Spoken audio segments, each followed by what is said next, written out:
Hi guys, welcome to Behind the Creation, where I interview founders, core contributing members, C-level executives to learn a little bit more about what they created in the ecosystem for the crypto ecosystem, and also learn a little bit more about them as a person. Today for the show, I want to introduce Nadia. Nadia, welcome to the show. Thanks for having me. Thanks for taking out your time out of your busy schedule and coming on here and allowing us to learn a little bit more about you. So I guess the first question is, how did you kind of came into the crypto space, and also explain a little bit more about your introduction for like your background and everything as well. Yeah, great question. So I'm Nadia. I'm the co-founder and CEO of Ethos, which is trying to reinvent the wallet on the Sui blockchain to really be around interacting with applications. My background, it really goes a bit of a non-traditional path, I would say, to Web3, if there is such a thing as a traditional path to Web3. I think for me, I've always been really curious and really passionate about trying to have a positive impact on people's lives. I sort of found my way into technology after studying government in undergrad and thinking I was going to go into law and politics. I grew up just outside of DC, so that's kind of a big thing there. And then I learned about technology originally through startups. I was volunteering to help out an ed tech startup in Boston, and they were doing really interesting things. And so I ended up joining a startup in the Bay Area, and this was sort of circa 2015 and 2017. So it was right as sort of Ethereum was becoming a thing, application-oriented blockchains and being able to interact versus it being purely about cryptocurrency was just getting started.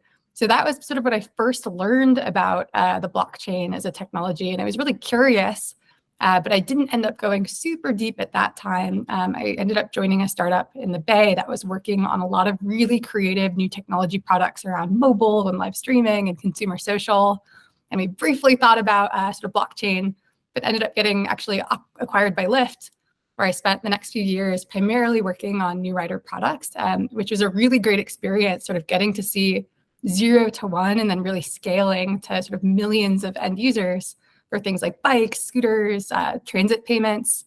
And so I ended up leaving more recently, it was a couple years ago now, to join a community called South Park Commons, where they are all about sort of technologists, builders, tinkerers, subject matter experts, having space to really explore. And they call it going from -1 to 0. So sort of pre-idea, really just taking time to explore areas you're passionate about, areas where you could potentially make a difference. So sort of connecting the dots on my journey, I was finally able to sort of dig into that curiosity around blockchain. There's some really knowledgeable folks in that community.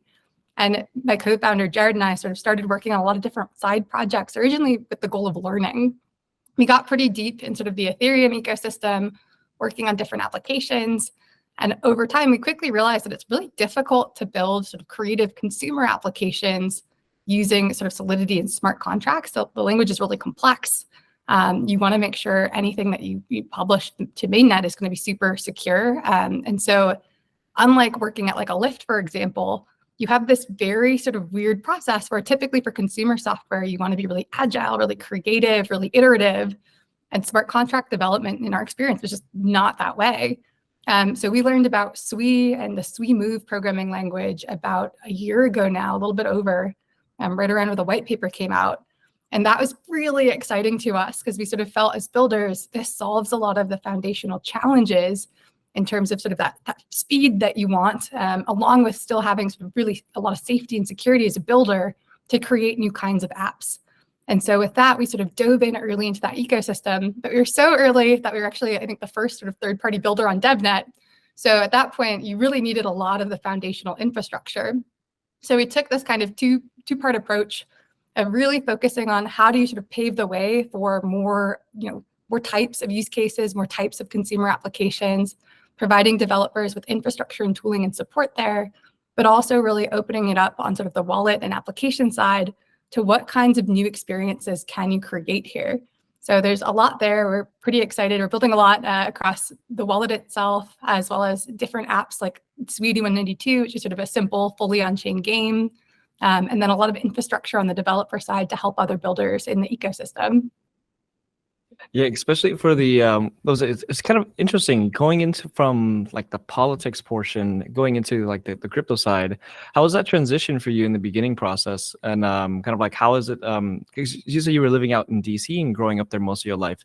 So how was it kind of like growing up and kind of like seeing that environment of just like politics, politics, and then making the change to switch over?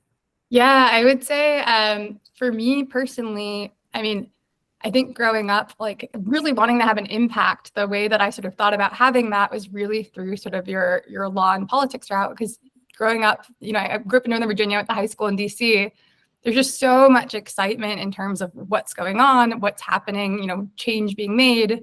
I think for me personally, as I got older, I felt frustrated for certain areas. I was really interested in things like international development and international relations at just sort of the pace of change, and feeling like, it can take a lot of time in a system like the US government, which makes sense because there's sort of multiple parts. There's a lot of stakeholders. You want to really be thoughtful about anything you pass. And so for me, I think there was sort of that draw over time, in hindsight, towards product and technology, because I think you kind of get to be on like the front lines of innovation, and it's a very different experience, in terms of just getting to sort of really look at new technologies from the very beginning. And for me, thinking about, how do you actually make these accessible? How do you empower people, including even regulators, but how do you empower everyone to be able to interact with these new technologies that maybe are not yet fully understood or sort of fully known? And so that was something where it was a change very much over time, where I would say when I started out, that was definitely not something I thought I would be doing. I would say in our family, my brother and my dad are both very talented engineers, and I sort of was more of like a bookworm.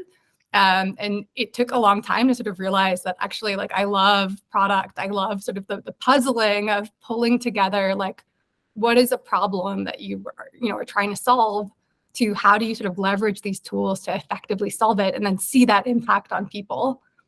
So I would say that was sort of my path there. I like how you're kind of like you were saying, like piecing parts of the puzzles together and finding out how to, like for me, I was like growing up, I was a tinkerer. Like anything that I wanted to tinker at, I always asked questions. Sometimes the teachers didn't like it because I asked too many questions, but then like just stay after class and we'll kind of explain and go in more depth. Even like breaking apart my PC when I was like 12, 13, just to see how everything goes together. And then not knowing how to place it back together, going to the library, finding out a book about it, just to finally place it back together. But kind of like tell me a little bit more about like your kind of like your early childhood and kind of like how because usually with those, that's like the foundation, core building blocks of who you are as a character. Was there things that was really exciting to you? Was there things that kind of like made it like an uphill battle for you? Go ahead and tell me a little bit more. Yeah, I mean, I relate a lot to your curiosity. So I would say as a child, I was like a relentlessly curious child. My parents were very patient with me, but even now, I've always asked a lot of questions. I think I always wanted to know like why. My mom sort of credits me with like always not only asking why, but then asking why like 5 more times to sort of her answer. Like I mentioned earlier, I grew up so just outside of DC and sort of the suburbs in Northern Virginia. I went to high school in DC, which is sort of an interesting mix of, I would say, like, city life as a kid, getting to take the metro and commute in. I also am first generation. So my parents are from Germany from my mom's side and Egypt from my dad's side. So I was also sort of the first kid in our family, myself and my younger brother, to really grow up in the United States. And so that was something that I think was also like pretty new. I would say from like a sort of heritage standpoint, like it's interesting. So I ended up in college, like going to Harvard, and I have always been very interested in reading, but like one sort of funny example is like, there are a lot of words where I would sort of pronounce it the way it was written. And so, there's some crazy words with a lot of weird, counterintuitive pronunciations. Like, Worcester in Boston, I would pronounce it Worcester, and definitely got corrected. Thank goodness. I also would say, like, outside of books, like I was really wanting to just learn a lot of things. So I did a lot of activities, from guitar on the one end to getting into fencing on the other. I really wanted actually to get into surf and skate, but that's not really a thing in Virginia. I learned that later in California. But I ended up becoming a pretty competitive fencer alongside my brother.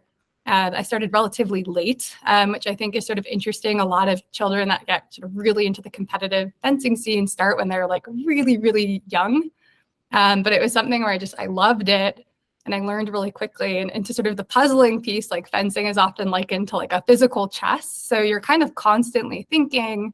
It's an individual sport, but there are sort of team components. So it's kind of this interesting mix. And I think a lot of sort of those learnings apply later on, just in terms of, fencing, there's a lot of ups and downs. Like you might win a match and then lose the next one, like literally, 5 minutes later.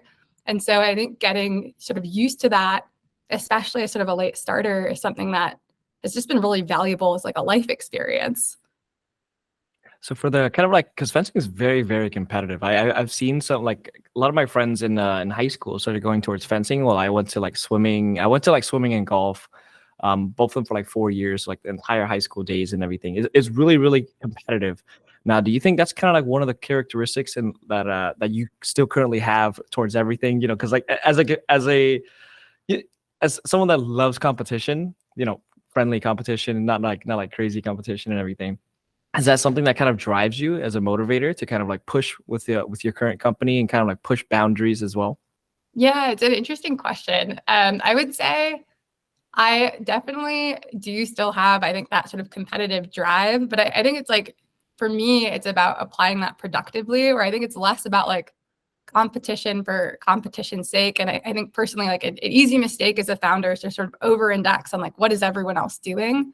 But I think it's more about like pushing, myself, pushing our team to really, to sort of the original point of like really wanting to have a positive impact. I think the question that I'm constantly pushing on is like, am I doing everything I can to have the biggest sort of positive impact I can on people's lives at scale? Are we doing everything we can to build valuable products? And I think that's where sort of that competitive energy has been focused, is really sort of that attention on, are we doing the right things? Is what we're doing meaningful? And I think really being able to sort of prioritize effectively and focus on what matters and what doesn't is where a lot of that drive has sort of turned to today. And in the beginning phases, when you were coming out as a founder, where do you think like the core mistakes were in terms of like the uphill battle of the beginning portions, so that others can kind of like also look at these mistakes and learn from them as well? Yeah, ooh, great question. I would say one thing that like was really unique about my early experience was this South Park Commons community. And I think that they, in some ways, gave me like the cheat codes to a lot of mistakes I could have made, which is not to say there were still a lot of things I could have done better. I think in hindsight, there are many. But I would say, like, for me, some of the really big learnings early on were just about taking the time to explore. Like, I was coming out of being a product, lead at Lyft, and in that world, like, I love structure. I love sort of like, you want the roadmap. You want to know what is like the next, day, couple weeks, like sprint, month, year ahead. What are the goals? And at the earliest, like pre-idea stages as a founder, like, you can kind of toss that out the window. And I think one of my mentors said that they're like, you don't know what you're going to be doing tomorrow. Like, how are you possibly going to have an effective roadmap for like 2 years from now? Like, it's a good thought, but like your energy would be better spent really pushing on understanding, problems that are interesting. And I think for me, one thing very early on as I was exploring different spaces, different problems, different ideas, was really trying to find the sweet spot of, where am I sort of uniquely bringing experience or insights and passion that like I'm sort of the right person to come? And then where is like a meaningful problem? Is it affecting people in a significant way? Is it actually like a meaningful market? Is solving this problem specifically something that could result in a venture scale business? I would say, like, in general, as sort of an early founder, it took a long time for me. And I think you have to be a little patient with yourself, especially if you don't have sort of a thing already that you're like, this is the thing that I want to go do. I would also say, in terms of like, hindsight, biggest things I would maybe consider changing, I think for a lot of my career, I thought that, there'd be a point where, well, first, I didn't think I would necessarily be a founder. But second is that when I sort of started to consider maybe one day becoming a founder, I think I sort of was like, well, I really need that reason to go do it. I do need the idea or, the co-founder or the plan. Like, I need a catalyst and I need to be really confident that I'm like ready to go do this. And I will say, like, in hindsight, like, while being a founder can be very challenging, I wish that I had just realized that, like, there's not ever going to be a point where you're like, I'm 100% sure and ready. And like, if you have hit that point, you've probably waited too long. And so I think in hindsight, like, it's not necessarily a mistake, but something that I would maybe look at differently is realizing that, I did all this work to sort of feel prepared, and actually, like, that wasn't the thing that mattered most. The thing that mattered most was just being willing to sort of take that leap of faith and just go for it. And by going for it, I'm learning way more as a founder than sort of abstractly thinking about, like, what would it look like if I were to one day be ready to be a founder, if that makes sense. There's a kind of like a little video from Steve Harvey called Parachute. And if you guys haven't watched it, I definitely highly recommend it if you're a founder that's looking to get into creating your own products and creating your own company. It's basically like you can be safe at the cliff of life, but if you never jump, you will never soar. So you see people jumping, flying, and soaring, but if you never take that leap, you will stay comfortable at where you're at. And of course, the first time you jump, you might hit rocks, you might, fall down, hurt yourself. But eventually, once you find the thing that you're looking for, your purpose, you're going to soar. And that's how you're going to be able to succeed. And that kind of like helped me and my friends to kind of kickstart our companies together to kind of create a bigger activation for crypto while we do like events, conferences, and things around the world.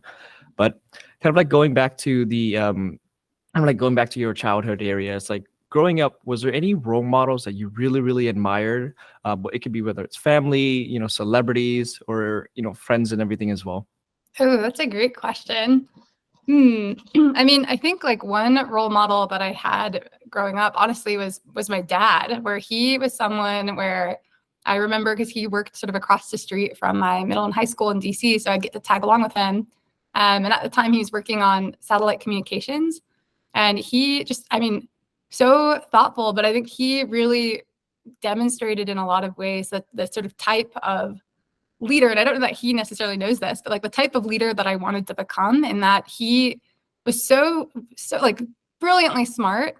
But what stood out the most was actually like his empathy for the people around him. And he would always sort of pause to check in with his coworkers and see, how were they doing? And he remembered all these details, not just about sort of what they were working on, but about them as people.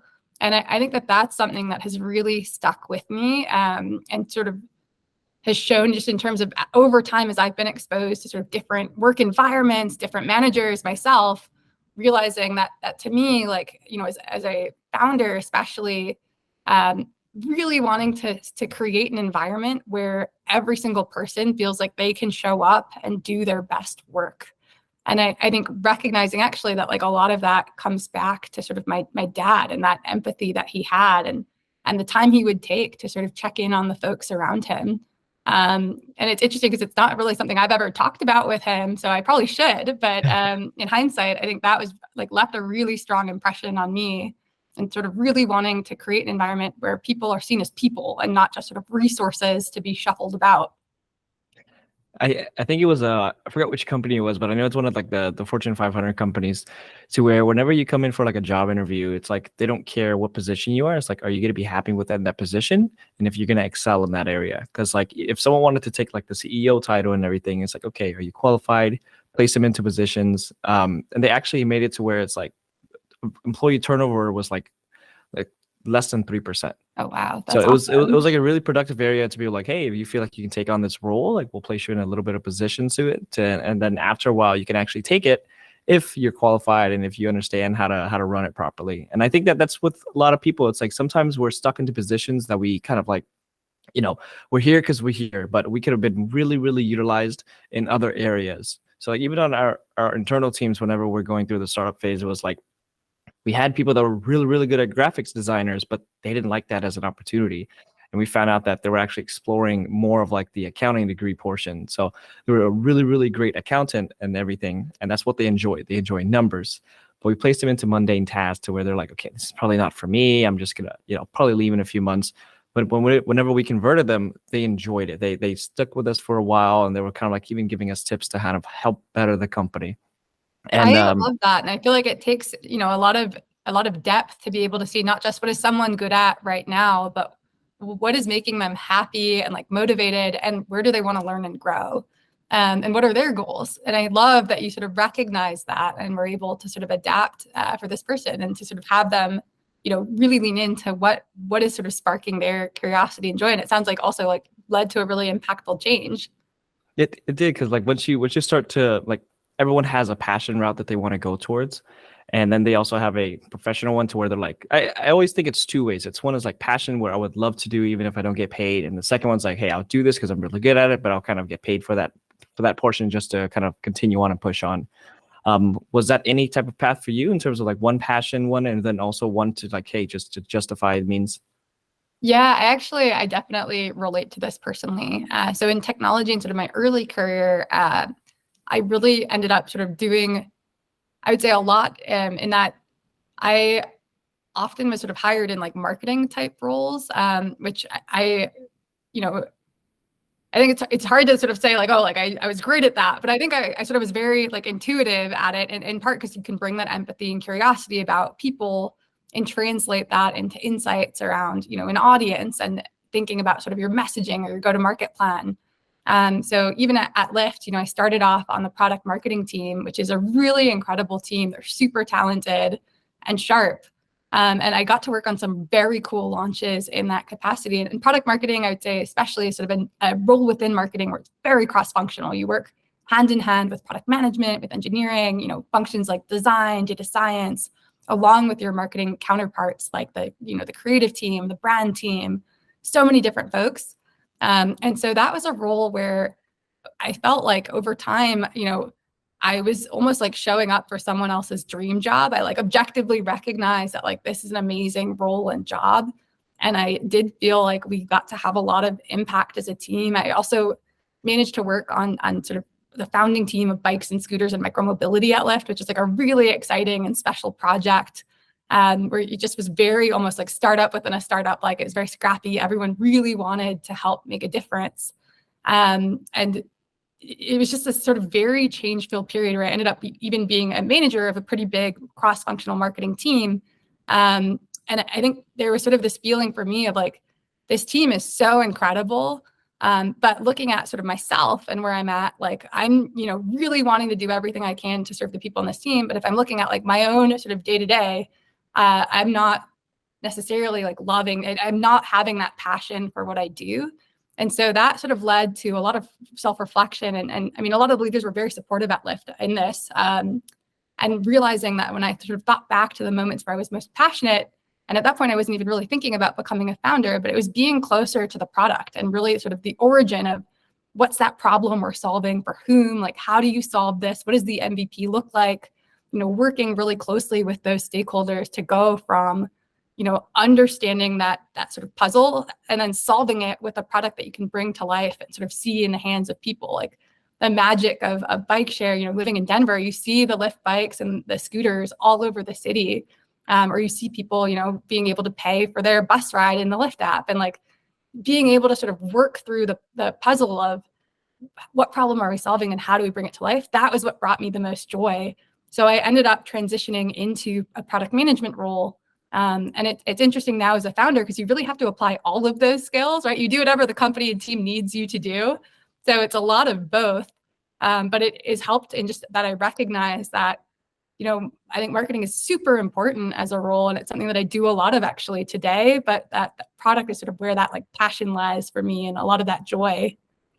It kind of like, I think of marketing as like you're in the middle of the web, right? You have BD over here, you have lawyers over here, you also have like all of your other departments over here, and marketing has to make sure they place everything together to spin into the other portion. And then that kind of goes for like the founding team as well. We wear multiple hats. We're always like constantly like, I'll do graphics editing today, I'll do this today, I'll do that today, just to kind of support the companies until it's fully built out for those roles.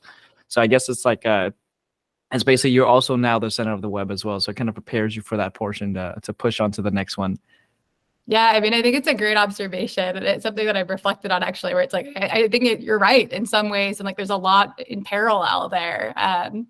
And I think that sort of being that connective tissue, both as sort of a founder and, it's even, I'd say PM or marketer, like it's super important. Now, how did you kind of like for your founding team, like how did you guys kind of came together and said, hey, look, we're gonna take this leap of faith together, and we're gonna build, we're gonna build our company, and kind of like the first, if there was any like early struggles or kind of like tips and tricks that you can kind of let the audience know to how to talk to one another, or how to even say, hey, look, I want to work with you, I want to bring you onto this board. How do I convince this person to kind of come on? Oh, it's a great question. So I'd say like the team, it goes back sort of to my co-founder and I, where I actually started off briefly as like a solo founder when I joined South Park, and then quickly met my co-founder, who's Ethos' CTO, Jared.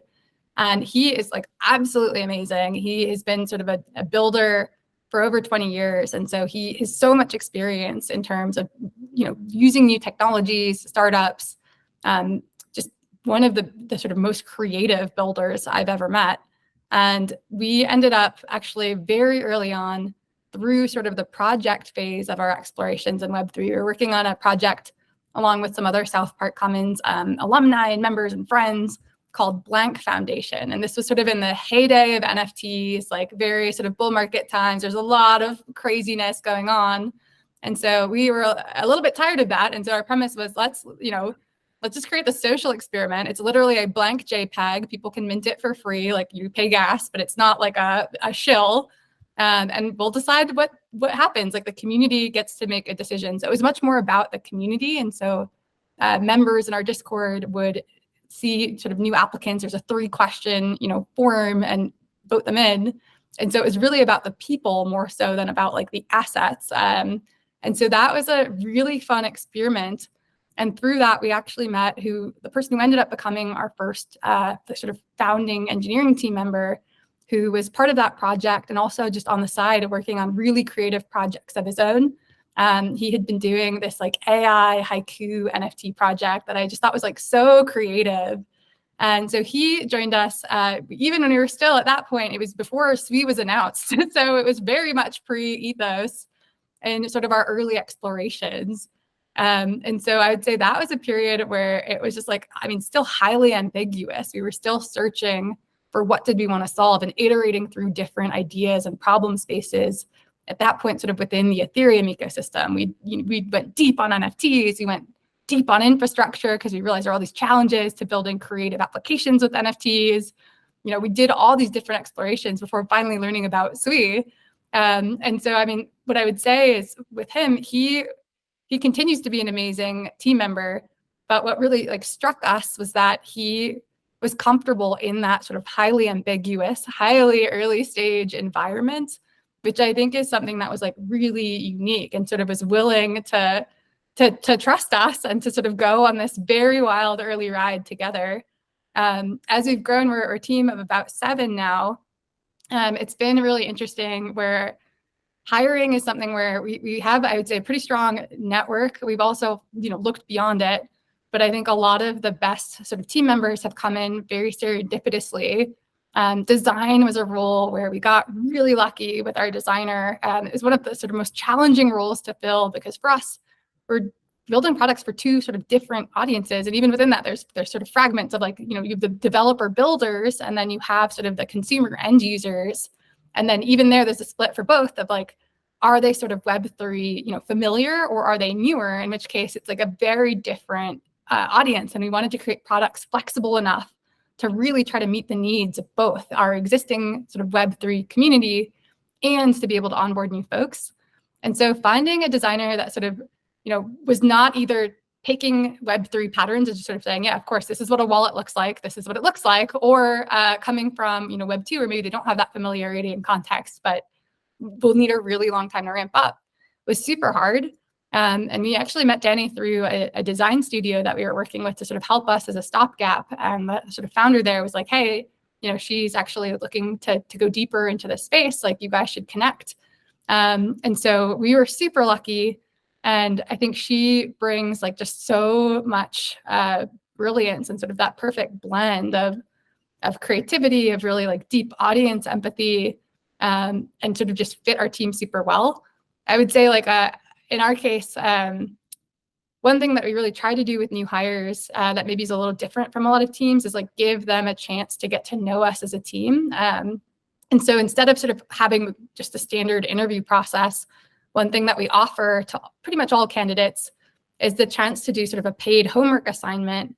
And it's sort of, obviously dependent on their availability and time if this is something they want to do. But the goal there is almost like a reverse interview where they not only are sort of, we're not only learning about them, but they're also getting the chance to really learn about what does working with us as a team look like? Like, what does it feel like to like literally be in a Figma file together, jamming on a design? Or, if it's a developer, what does it look like to be debugging something together? And so I think that's something that we found actually many folks have really appreciated, whether or not they joined the team, but I think especially for folks that did, because it gave them a much better sense of us and like, what does working with this group look like? And I think as like an early stage startup in particular, that's really important because these are people that you're spending all your time with, and you don't get to sort of be, in a silo of like, I just have this one job and this is it, and it's great, and it's 9 to 5 and it's easy. Work-life balance is super important, don't get me wrong, but startups, like you never know when things will come up, but you can't sort of time box it in that sort of clock in, clock out way. And so I think for us, like it was really important that the team, not only individually, were good at whatever they were working on and were sort of having a domain that they're excited to dig into, but also that they worked really well together. And like the cohesive sort of team is perhaps even stronger than each individual, in isolation.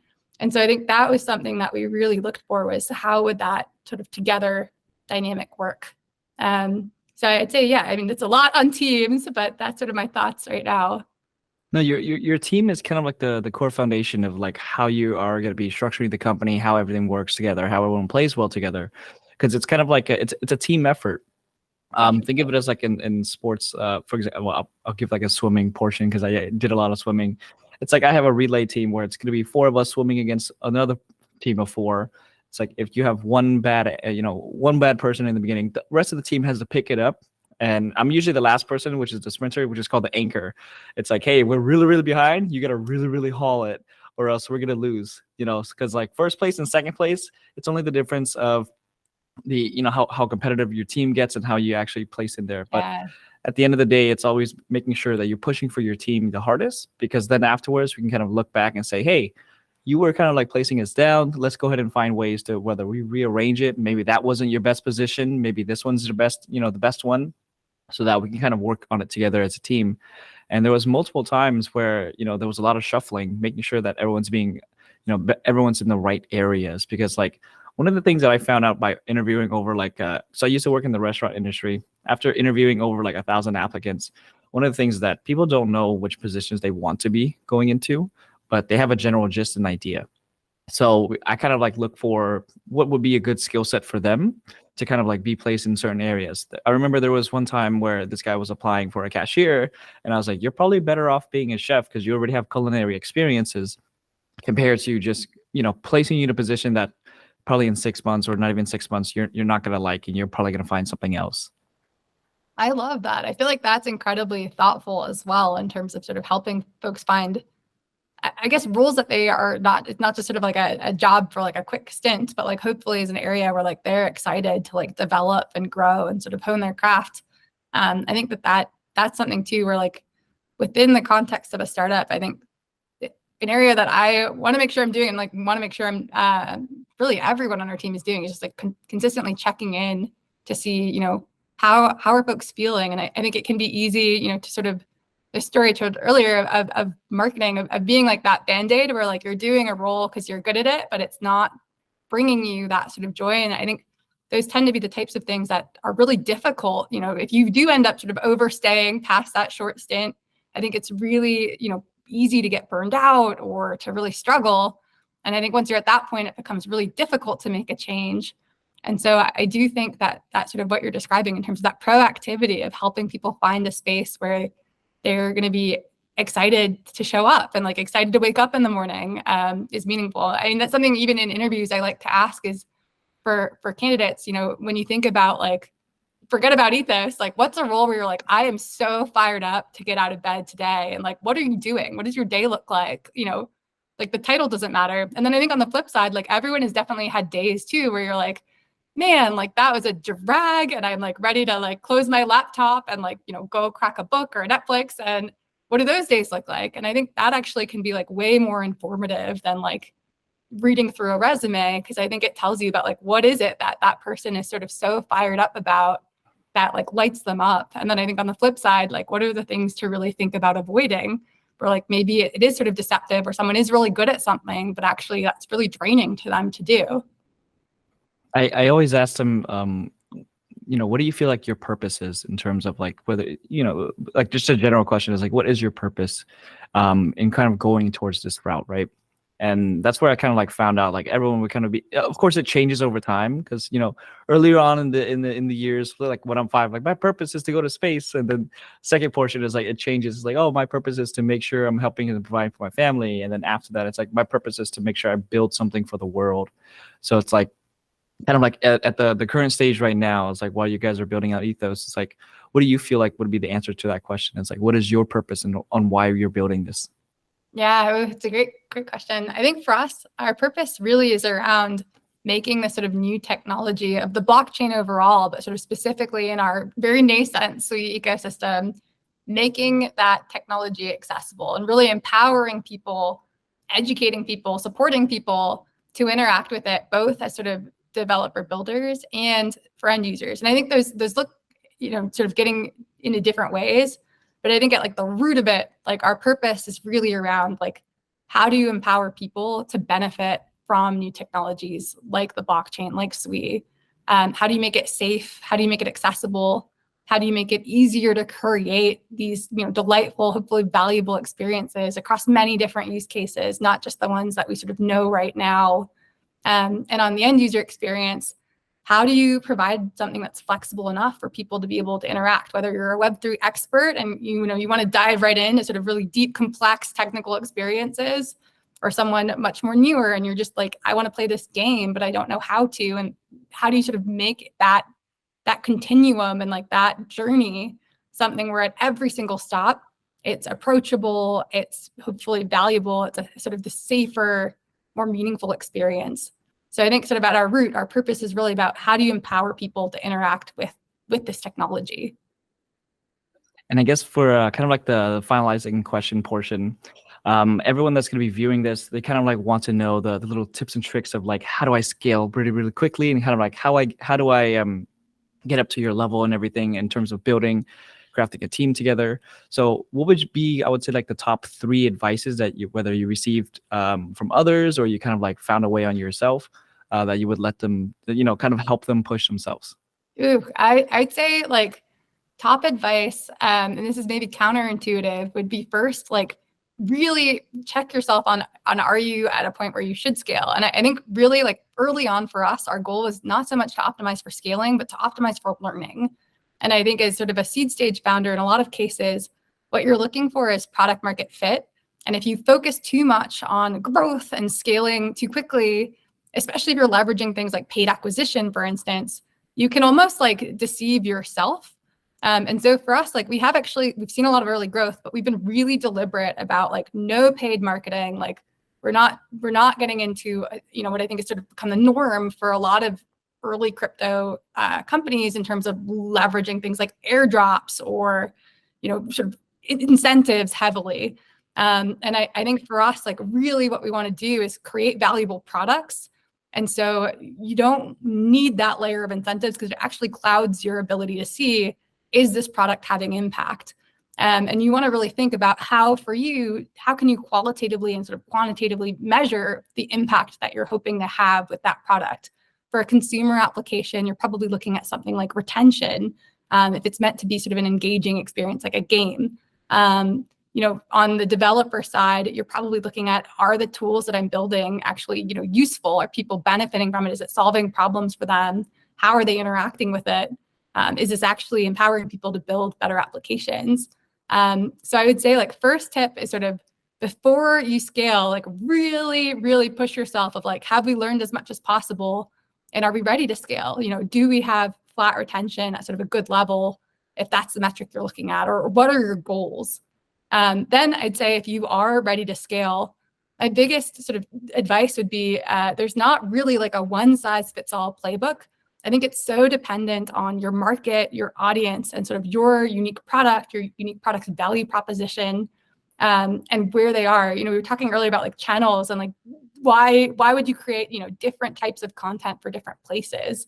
And I think it's easy to sort of be like, we're ready to scale. Let's just like throw spaghetti at the wall, do all the things. Like, a lot of early stage founders, you say, do things that don't scale.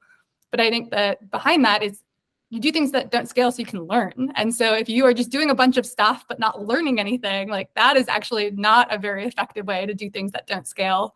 And so really think about, who are you trying to reach with this? Like, and why does this matter to them? There's a great Simon Sinek talk.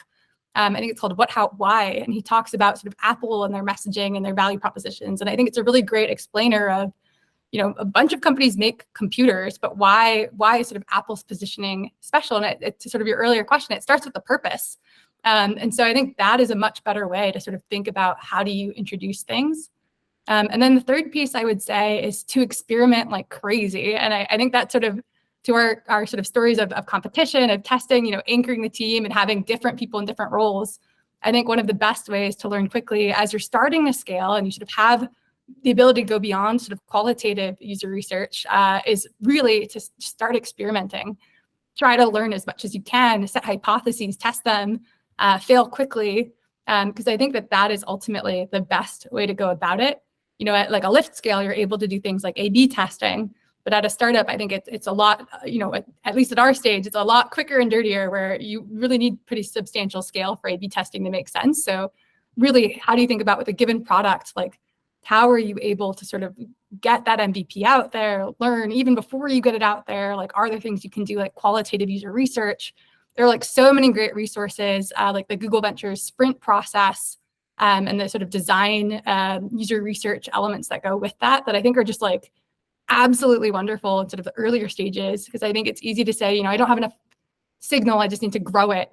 But that's not always the case. You can actually get a lot of signal with as few as 5 people looking at a demo or a product. And so I think those are sort of my advices, is really like, first, to make sure you're ready to scale.